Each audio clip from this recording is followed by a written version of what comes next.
Give me one second.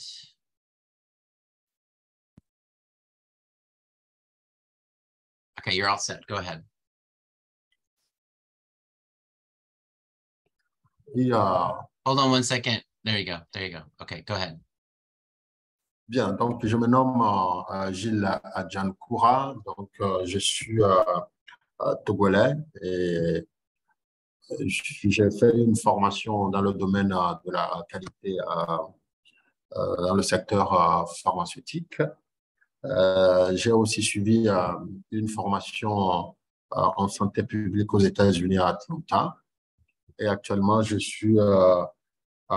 l'honneur plutôt de vous faire cette présentation du cours sur le module de l'organisation au profit de l'association des pathologistes OVA6.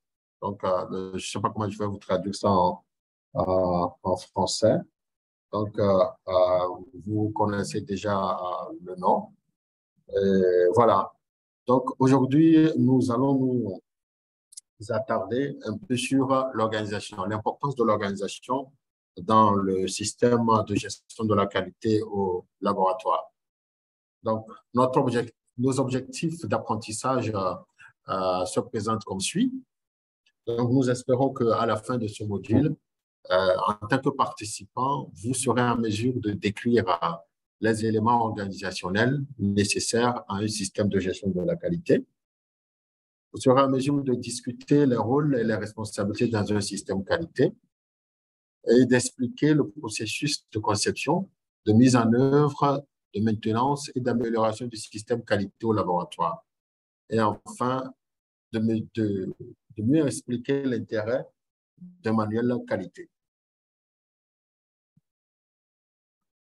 Le système de gestion de la qualité est organisé selon ce cours en 12 modules. Donc, les 12 modules dont vous voyez le premier module qui est l'organisation, le module sur lequel nous allons nous attarder aujourd'hui. Le reste s'occupe du personnel, équipement, approvisionnement jusqu'au niveau de bâtiment et sécurité. Maintenant, notre attention, comme je le disais tantôt, c'est sur l'organisation. Ce qui est très essentiel, c'est de savoir qu'il faut un engagement pour une gestion efficace du système. Il faut un engagement. Donc, la direction doit vraiment s'engager, ou le personnel qui y travaille doit s'engager pour une bonne gestion du système de qualité. Il faut qu'il y ait une structure organisée, conçue pour atteindre les objectifs de qualité. Autrement dit, il faut qu'il y ait une organisation en place pour piloter alors le système de management de la qualité.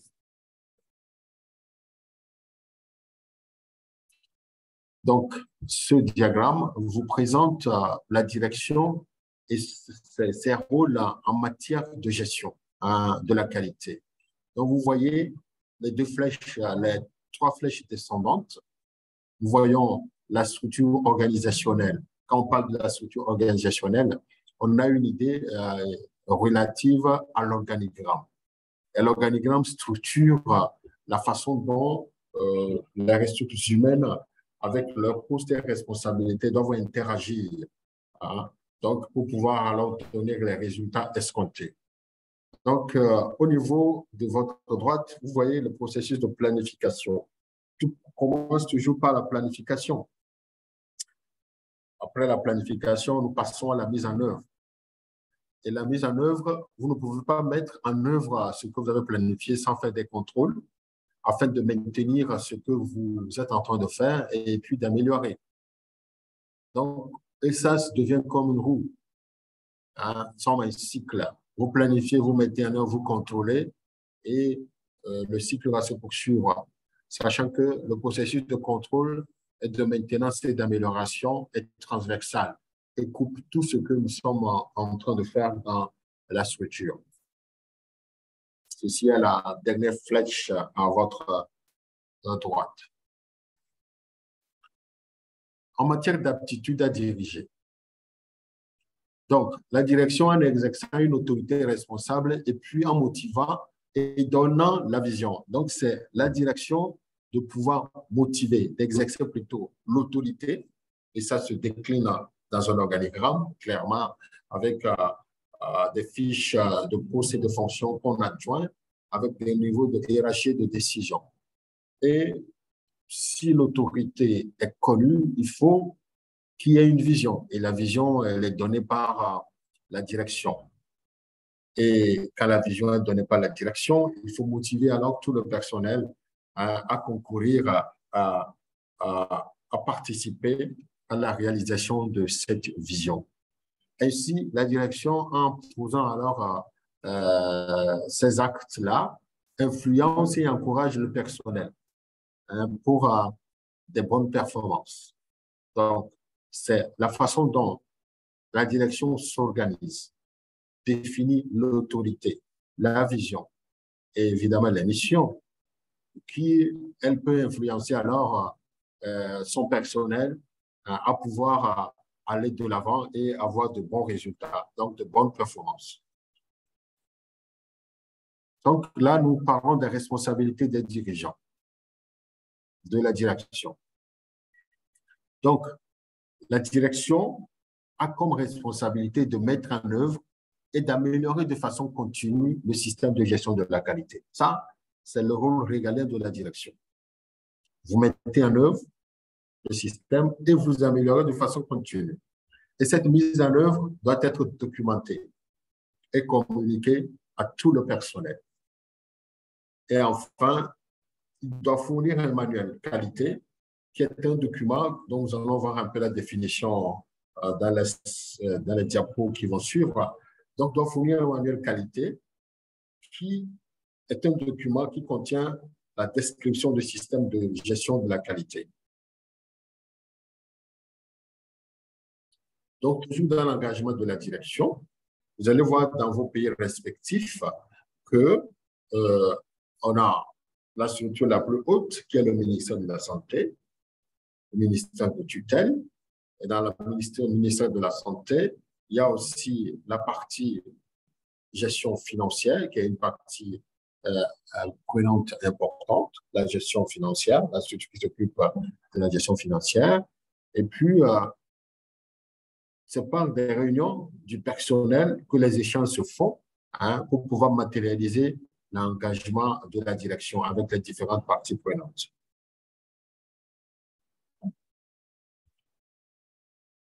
Donc, en matière de structure organisationnelle, donc, la direction établit une structure de travail qui assure un flux suffisant dans toutes les parties du laboratoire. Elle assigne les rôles et les responsabilités à tout un chacun. Comme je disais, ces rôles et ces responsabilités sont captés dans les fiches de poste ou les fiches de fonction. Et par là, développe un organigramme très clair avec les liens fonctionnels et les liens hiérarchiques. Et très important, l'avant-dernier point, désigner un responsable qualité, celui qui s'occupe de la gestion de ce système qualité-là. Et pour pouvoir mettre en œuvre ce système, il faut allouer des ressources suffisantes. Les ressources, on a des ressources au niveau humain, des ressources au niveau financier et budget, etc. Donc, voilà, en termes d'organisation, les éléments à prendre en compte. Voilà, vous voyez un peu de façon pratique le cheminement de l'échantillon. Vous voyez que nous quittons du patient pour aller à la transmission du rapport de l'analyse. Donc, le patient vient, on sélectionne les tests. Quand les tests sont bien sélectionnés, on va ensuite au prélèvement de l'échantillon de différentes sortes. Là, nous sommes dans la phase pré-analytique. Donc, dans la phase pré-analytique, quand on finit le prélèvement, nous transportons l'échantillon, est transporté et amené au laboratoire. Voilà. Donc, au laboratoire, nous rentrons dans la phase analytique. Donc, de la sélection des tests au prélèvement au transport, nous sommes toujours dans la pré-analytique. Et quand nous arrivons au niveau du labo pour procéder aux analyses, nous sommes alors dans la phase analytique. Donc, quand on finit d'analyser l'échantillon, bien évidemment, on crée le rapport d'analyse. Et on transmet alors ce rapport d'analyse sous forme de bulletin d'analyse ou de certificat selon les organismes. En ce moment, nous sommes en phase post-analytique, qui aboutit bien sûr à l'interprétation des résultats au niveau des cliniciens. Donc, le directeur de l'hôpital, en tant que grand responsable, a sous sa responsabilité le directeur de laboratoire, le directeur de laboratoire qui dirige les biologistes responsables, il y a des assistants en charge et des techniciens et d'autres personnels là, s'il y en a. Et maintenant, il s'appuie sur le responsable qualité pour mener sa mission dans le domaine de la qualité. Donc, son responsable immédiat qui le rend compte, c'est le responsable qualité qui dépend directement de lui, le rend compte directement et pilote le système qualité en collaboration avec le directeur de laboratoire. Donc, de l'autre côté, il y a aussi des structures qui ne sont pas des laboratoires, comme la partie infirmière, l'infirmerie, donc le directeur de l'hôpital s'en occupe aussi.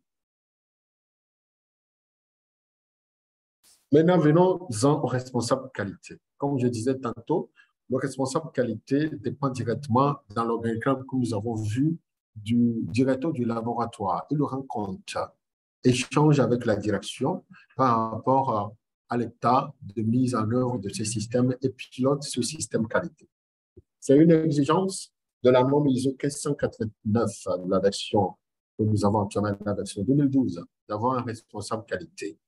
Et cette personne a la responsabilité et l'autorité pour superviser la conformité. Autrement dit, il doit avoir une fiche de poste ou de fonction qui définit clairement sa responsabilité à diriger le système de management de la qualité du laboratoire ou de la structure.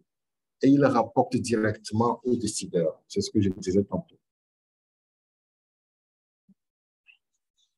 Dans la responsabilité du responsable qualité, nous avons alors entre autres, de contrôler le système de gestion de la qualité, d'assurer la conformité de ce système, de revoir tous les enregistrements,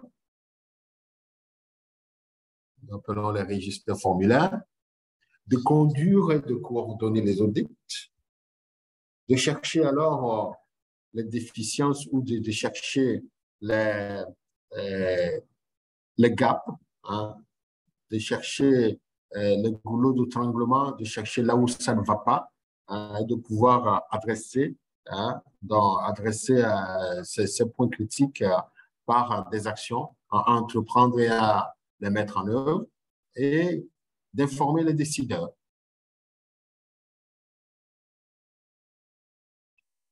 Comme nous avons dit plus haut, la planification. Avant de pouvoir mettre en place un système, en œuvre plutôt, un système de management de qualité efficace, il faut planifier et bien planifier. Et cette planification utilise plusieurs approches en fonction de la situation locale. Cette planification se base sur de nombreux facteurs qui influencent le point de départ.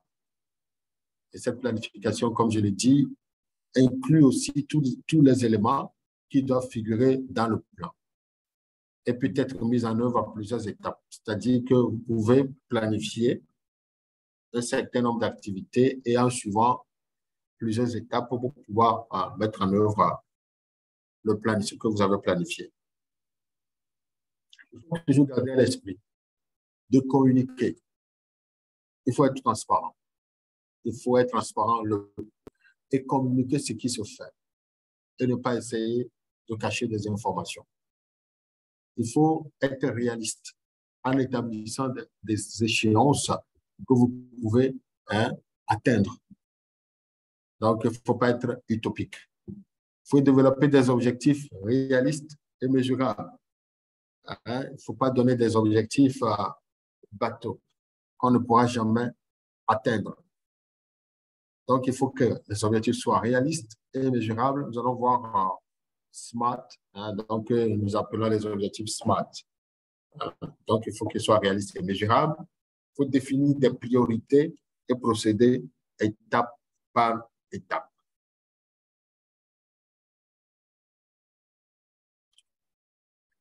Conduire une analyse des carences ou une analyse des manquements ou des défaillances. Si nous pouvons dire ainsi, ce sont les analyses des défaillances de ton système. Donc, dans cette analyse, il y a plusieurs modes d'analyse qui peuvent être des analyses de risque, par exemple, et pouvoir alors cibler les défaillances, cibler les carences ou les manquements.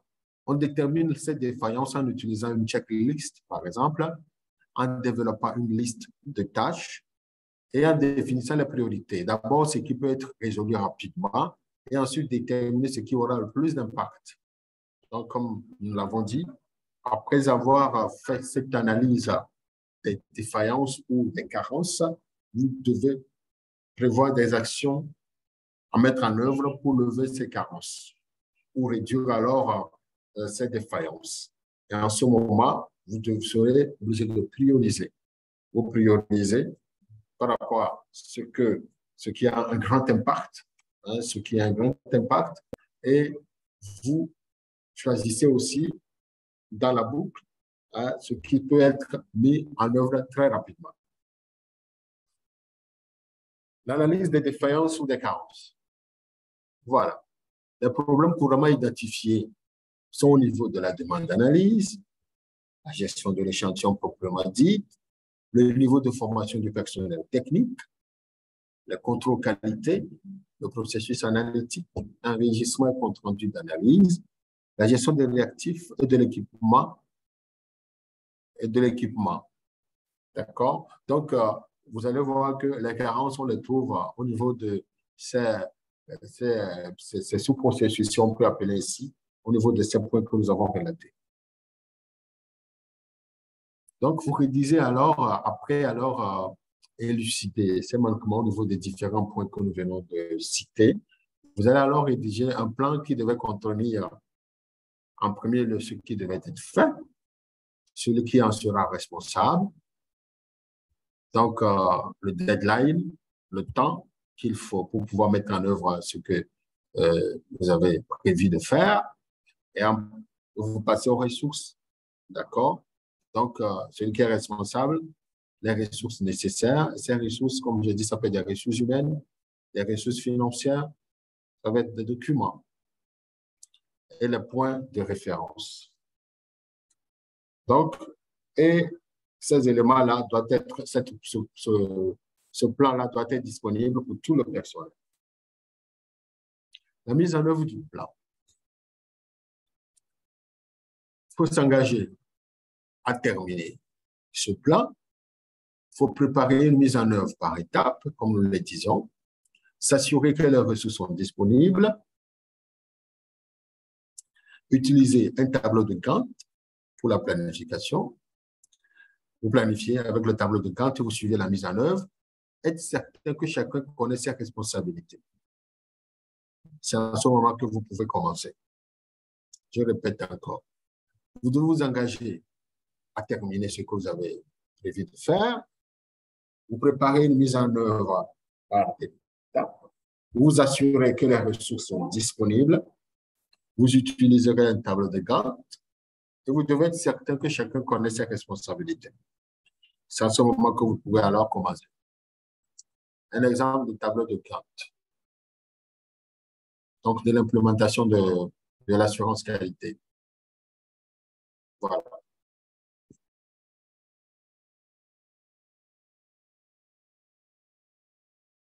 Donc, fournir des ressources.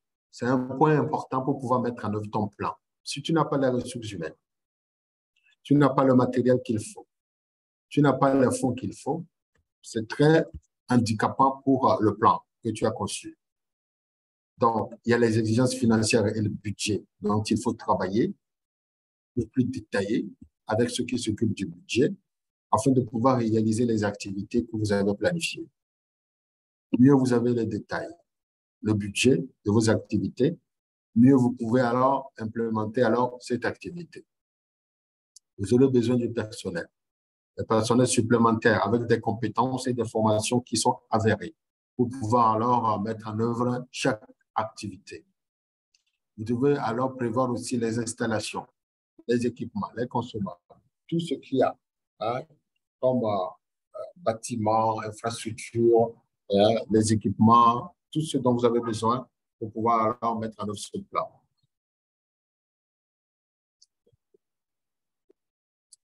Le contrôle de la conformité.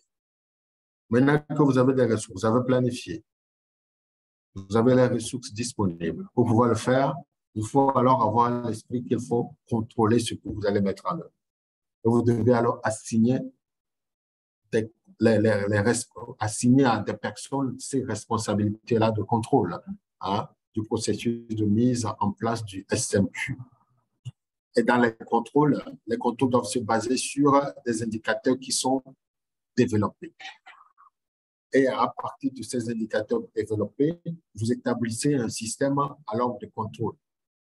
Et dans le système de contrôle, vous aurez alors à conduire des audits pour voir comment les choses se mettent en place et avoir un tremplin de discussion à tous les résultats, de discuter de tout ce qui s'est passé en rapport avec le système de gestion de la qualité. Et cela s'organise au niveau de la revue de direction. Donc, les non-conformités qui sont gérées, les actions préventives qui sont mises en place, les actions correctives qui sont mises en place, tous les résultats obtenus en une période donnée par rapport au système qualité doivent être débattus et échangés dans une revue de direction qui est une réunion très importante pour voir si votre système, pour mesurer l'état de santé de votre système. Hein, très important à considérer, la revue de direction. L'audit interne. L'audit interne, c'est une partie importante aussi pour s'assurer que ce qui se fait selon les normes, selon les exigences ou les indications qui ont été données. Une équipe doit être formée, les auditeurs internes doivent être formés pour avoir un plan d'audit. Et ce plan d'audit aura une partie d'audit interne et une partie d'audit externe. Donc, cette équipe bien formée dans le laboratoire ou la structure s'organise pour pouvoir alors auditer des processus ou des segments de ce système qualité.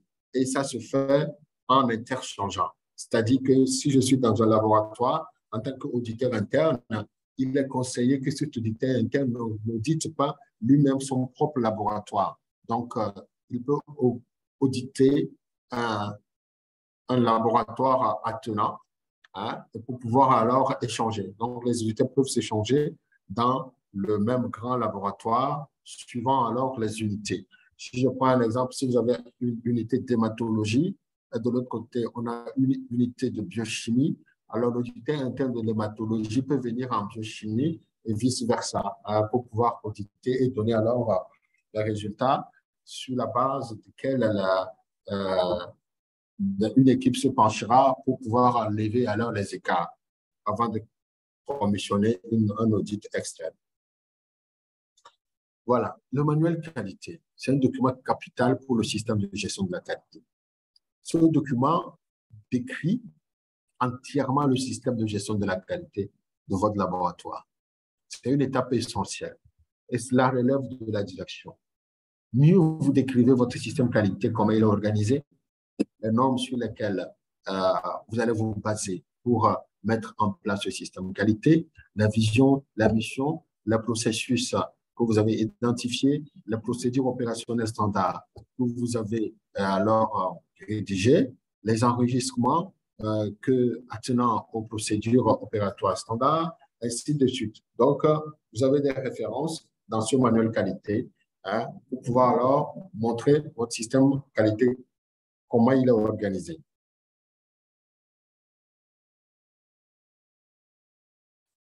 Voilà, le manuel, excusez-moi, il y a eu un saut. Voilà, donc, excusez-moi pour, il y a eu un saut. Donc, le manuel, quand il est rédigé, doit être communiqué. Il doit servir de cadre pour répondre aux exigences du système qualité. Et ce manuel doit démontrer l'engagement de la direction à faire de la qualité. Voilà, c'est un document capital. Ce manuel doit être tenu à jour aussi. Ce manuel tenu à jour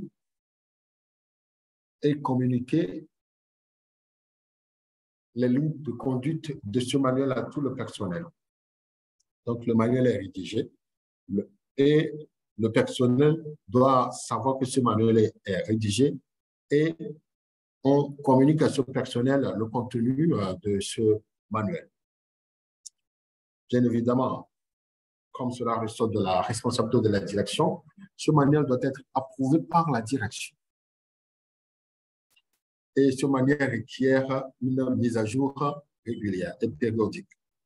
Donc, vous avez des actions qui varieront au fur et à mesure selon un timing précis.